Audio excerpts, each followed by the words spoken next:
Section 1. You will hear a telephone conversation between a receptionist who works at a house renting agency and a man. First, you'll have some time to look at questions 1 to 4.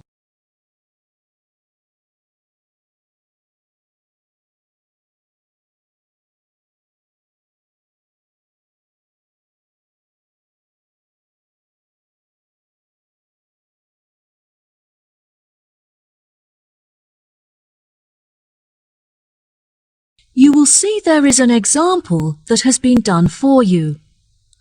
On this occasion only, the conversation relating to this will be played first. Hello, how can I help you today? Yes, hello. I'm just phoning you as I have seen an advertisement on your website for a property that I'm interested in renting. If possible, I'd like to find out some more information before I organise a viewing. No problem at all. What is the address of the property that you'd like to inquire about? It's 21 North Avenue. Okay. The address of the property is 21 North Avenue. So, 21 North has been written in the space. Now we shall begin. You should answer the questions as you listen, because you will not hear the recording a second time. Listen carefully and answer questions 1 to 4. Hello, how can I help you today? Yes, hello. I'm just phoning you as I have seen an advertisement on your website for a property that I'm interested in renting. If possible, I'd like to find out some more information before I organise a viewing. No problem at all. What is the address of the property that you'd like to inquire about? It's 21 North Avenue. Okay, what is it that you'd like to know? First of all, I'd like to know what facilities the office has, as I need to make sure that it'll be suitable for my advertising company. I see. The office contains a large open-plan space with a wide frontage onto a busy street with lots of passers-by, so your business would have a really good street presence. There is also a toilet and newly refurbished kitchen equipped with a dishwasher and oven. Wow, that sounds great. I'd definitely like to register my interest. Okay, perfect. I just need to take some details from you, if that's okay. What is your full name? Jonathan Smith. And what position do you hold in your company, Jonathan? Until recently I was sales manager. However, I've recently been promoted to regional manager, so I'll be in charge of running our new office. Can I ask where the office is located? Yes, of course. It's located downtown, just around the corner from Royal Square Shopping Centre. That's a bit too far out of the centre for my liking. I'd much prefer to be located in close proximity to the station. Do you have any property located in that vicinity? It would help me to narrow down the results if you could tell me how many employees you intend to have working in the office. Our branch is made up of 30 employees, and we'd like some extra space for meetings and presentations. Most average office spaces are around 8,000 square feet, but it sounds like you would need more space than that. I think that 10,000 square feet would be more suitable for your needs. Now, let's see, we have 10 properties that match those criteria, so let's try and narrow it down. Before you hear the rest of the conversation, you have some time to look at questions 5 to 10.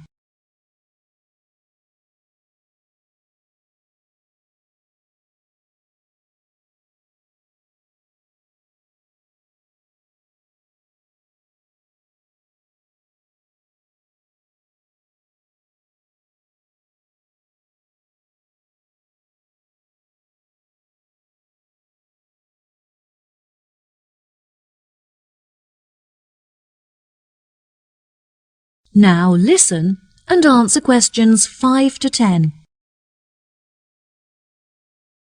Do you have any other requirements? Well, we'll need access to the office 12 hours a day, but security should be 24-hour. We don't hold any money on the premises, but it's crucial that we protect our customer information against theft. Okay, anything else? Yes, ideally I would prefer the new office to be split over 2 levels, so that the working office area is kept separate from street level. That will enable us to locate a reception at ground floor level to welcome customers when they arrive. And are there any particular facilities that you need? Our employees work very hard throughout the day, and I want to make sure that they're well nourished. It would therefore be ideal if I could provide them with a kitchen to cook hot meals at lunchtime. Would you want the kitchen to be located at first floor level with the office? No, I don't want the office to be filled with the smell of food. It would be better if the new office had a basement where we could locate the kitchen and staff room area to keep it at arm's length from the workspace.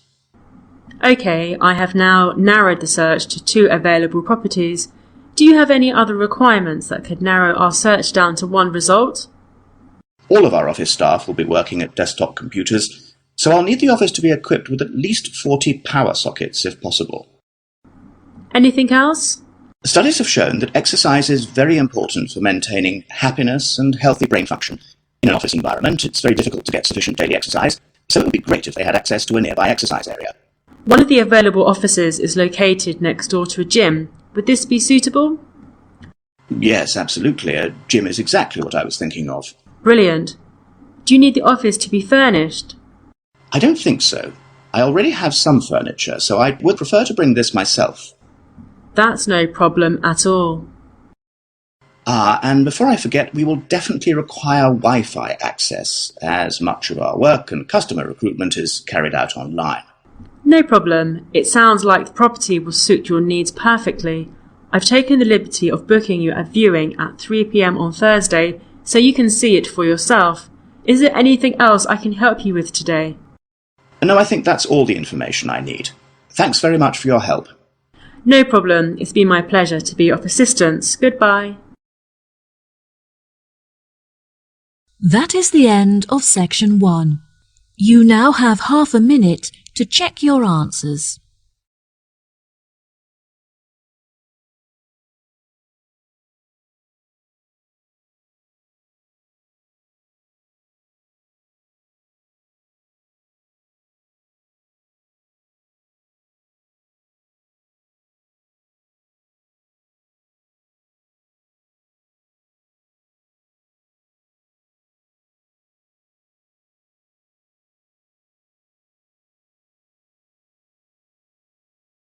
Section 2. You will hear a tour guide giving a talk about a relaxation centre. First, you'll have some time to look at questions 11 to 14.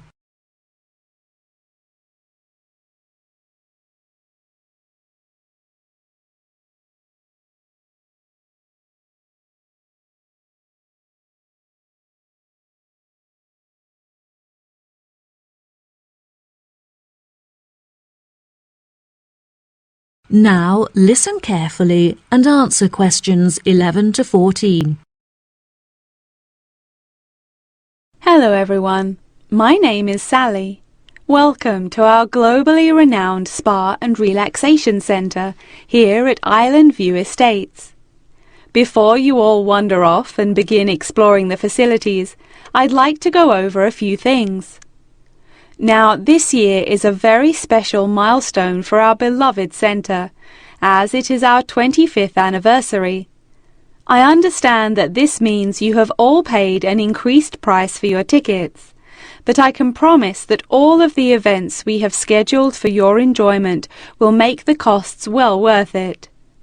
I know that all of you have travelled a long distance to make it here to the centre of the New Forest, but it is thanks to its remoteness that our centre is such a beautiful place to relax.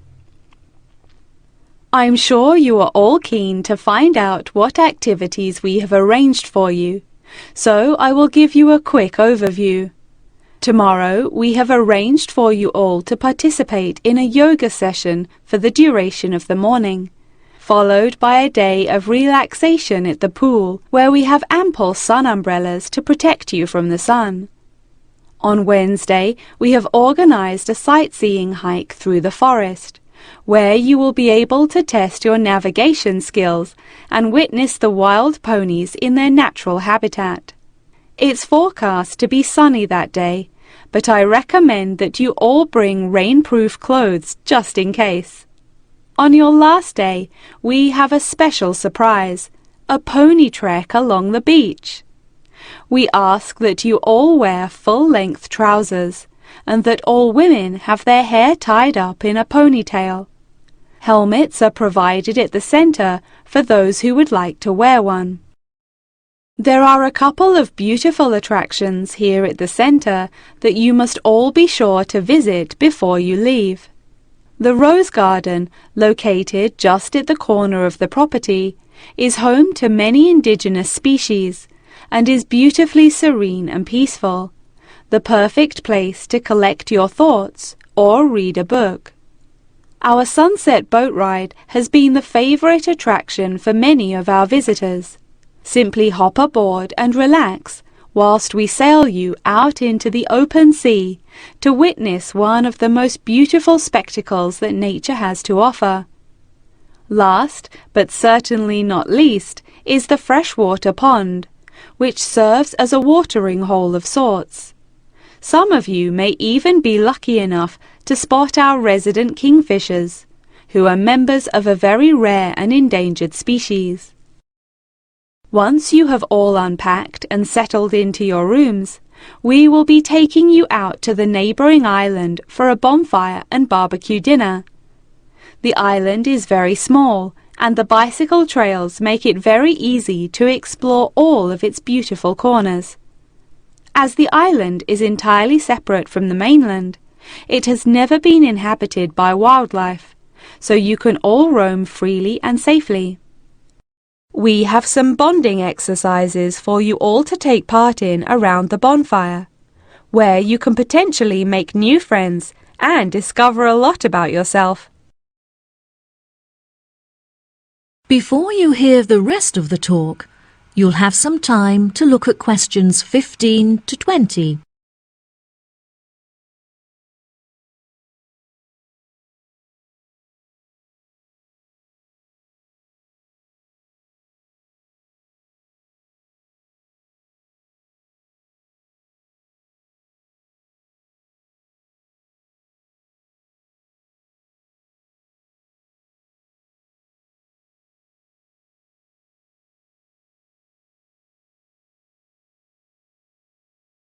Now listen and answer questions 15 to 20. Now, let me tell you a little bit about the facilities that the resort has to offer. For those of you keen on indulging in a little bit of retail therapy, just wander along to our tourist centre, where we have a wide selection of presents on sale at reasonable prices. If you are feeling more drawn to the natural surroundings and scenery, I recommend that you take a trek up the mountain, where you can enjoy the panoramic outlook from the peak. For a bit of cultural indulgence, why not pay a visit to our small on-site theatre, where you can enjoy watching a range of movies and check out some works by our resident street artists. Just a 10-minute walk down the road is the local art museum, where you can roam around the sculpture courtyard or admire the many artworks on display.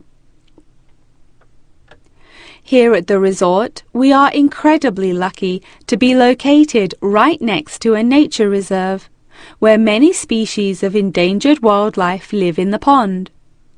Just on the bank is a small hut where visitors can observe the fish and birds in their natural habitat.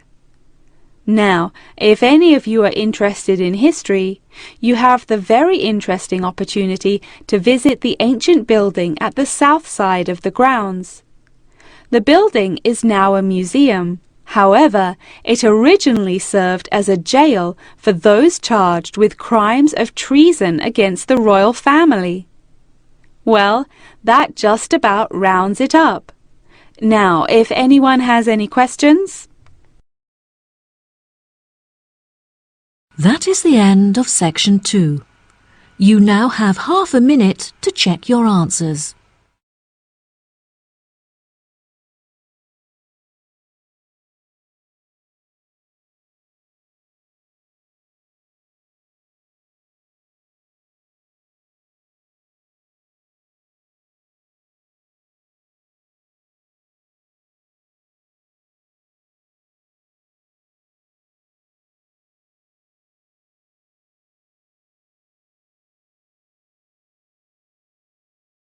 Now turn to section 3.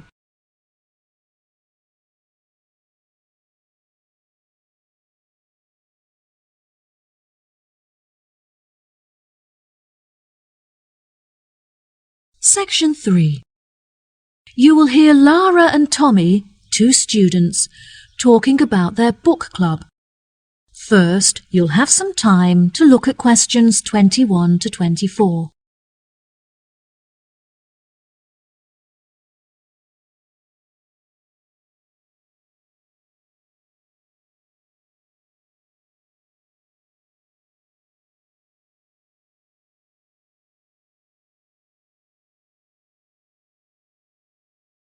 Now listen carefully and answer questions 21 to 24.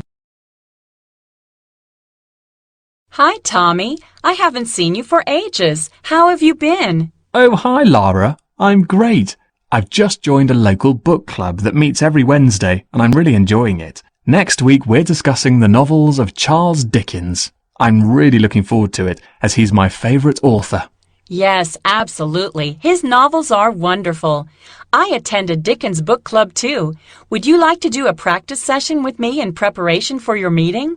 Sure, that sounds great. Let's start by discussing the main characters in David Copperfield and the ways in which they're affected by the events of the story as it develops. What do you think of Rosie? I think that she's a really sweet character in the beginning, but as the story progresses, she becomes bitter because of how her relationships had turned out in the past.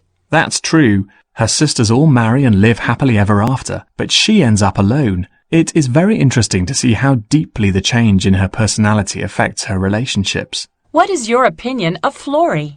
I find her very manipulative.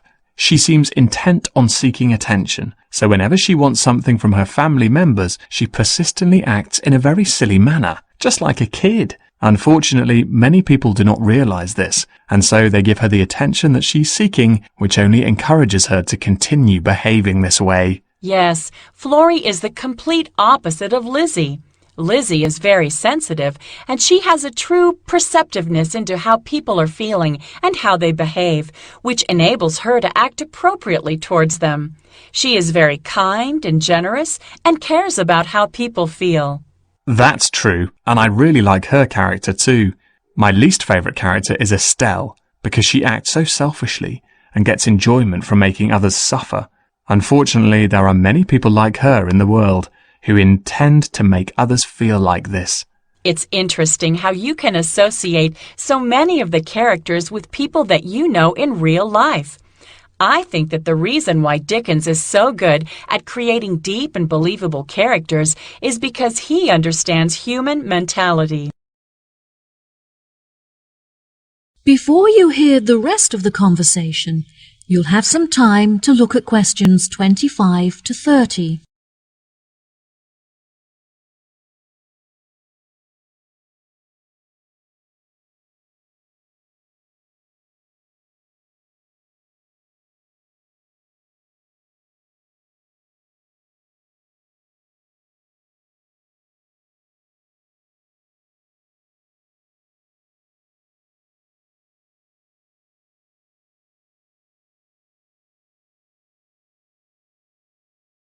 Now, listen and answer questions 25 to 30. Absolutely. What do you think of the literature lectures? I really look forward to them. They're the highlight of my week. The lecturer is usually late, but that gives you time to settle down and get organized before the lecture begins. Do you have a discussion period at the end? No, I don't think so. We're meant to, but since the lectures often begin late, this means that there is no time left for a conversation about the lecture. I think this is a real shame, because it really helps you to gain a good understanding of the books when you hear other people's opinion of it. What about your lectures? My lecturers have very good organisation skills, so their lectures are well organised and packed full of information. They always leave enough time at the end for consideration, when everyone is really quiet and we reflect on the lecture in our own minds before we open up for discussion. This really helps you to gather your thoughts and absorb the information from the lecture. Oh, that sounds brilliant. Do you think there is anything that needs to be improved? My experience of the course overall is really brilliant, but I feel there are many improvements that could be made to it. The IT support staff are great, but there are just not enough computers available for the numbers of people that need to use them. Every time that I need to use a computer, I have to queue up for at least 15 minutes. I find that the librarians are really helpful and approachable. However, the equipment is just not good enough. Whenever I need to use the photocopying facilities, for example, most of the machines are really old and slow, which means that you have to wait for ages for them to work. It's really frustrating because I'm often stretched for time. Perhaps we should start a petition to encourage the university to improve their facilities. That sounds good. What do you think of the group discussions? I really enjoy them. Since the class groups are so small, everyone gets to have their say and contribute thoughts to the conversation, so the classes are really effective. The only issue is that it's very difficult to find an opportunity to meet up, since everyone has such busy schedules. Yes, definitely. In our class, we pass around a ball, and only the person holding the ball is allowed to speak. Each person is only allowed to speak for a minute at a time, which helps us to make sure that we use the class time fairly, and it also makes the discussion more fun.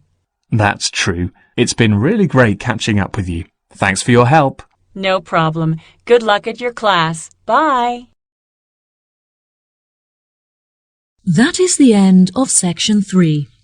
You now have half a minute to check your answers.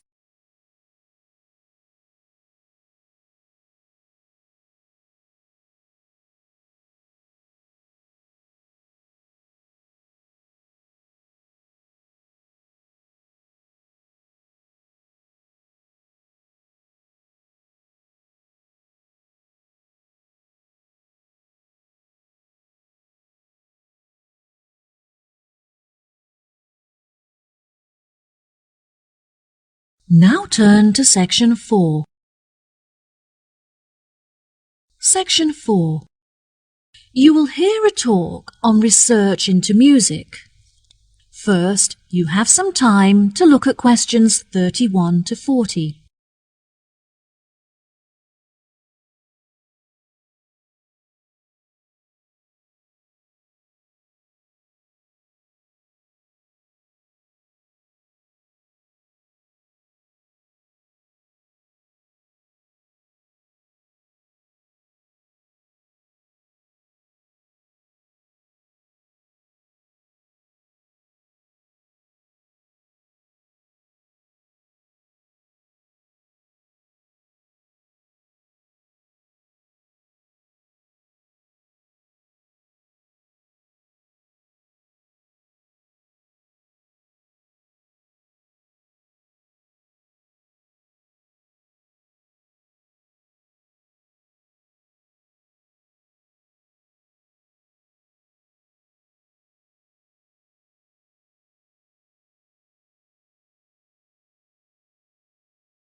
Now listen carefully and answer questions 31 to 40. Today we're going to delve into the fascinating history of music in Britain and the evolution that it experienced throughout the duration of the 18th and 19th centuries. During the second half of the 18th century, Britain experienced an industrial revolution, during which its manufacturing industry underwent a major transition from hand production methods to the use of machinery. This sudden boom in the industry drew thousands of people into the cities, where they knew they'd be able to find jobs in the factories, working with or maintaining the machinery.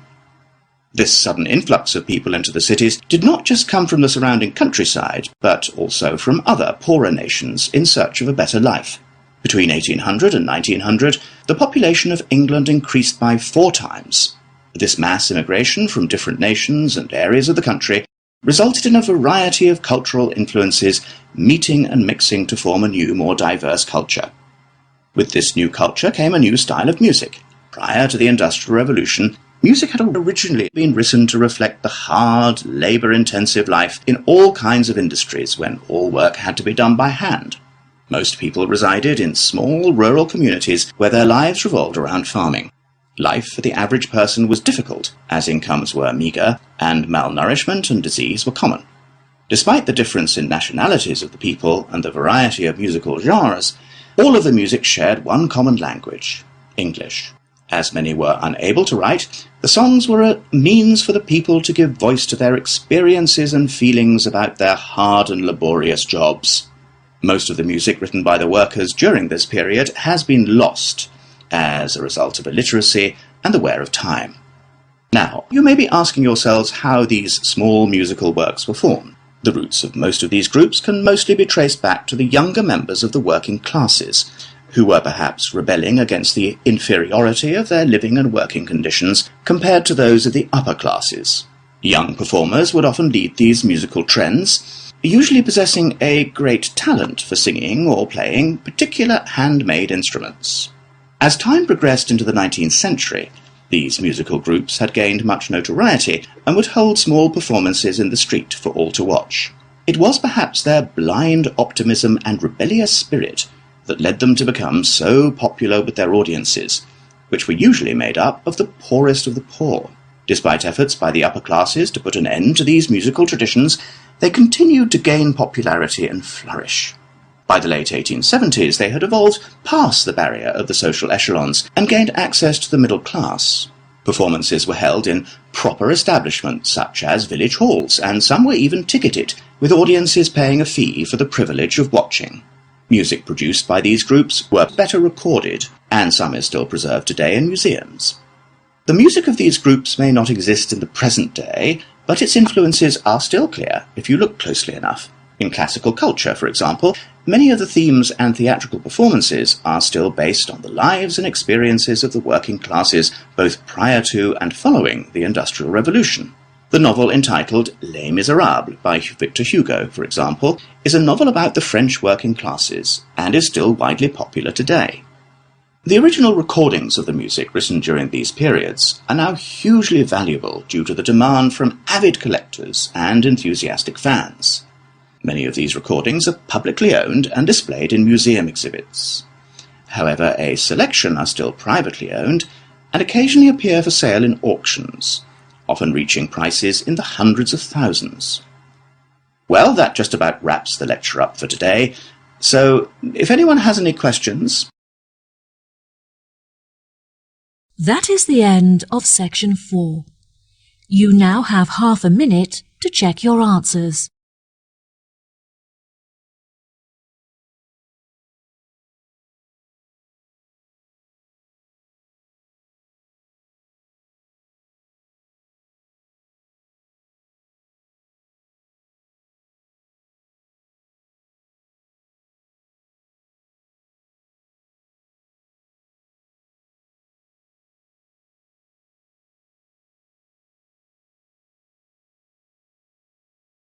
That is the end of the listening test.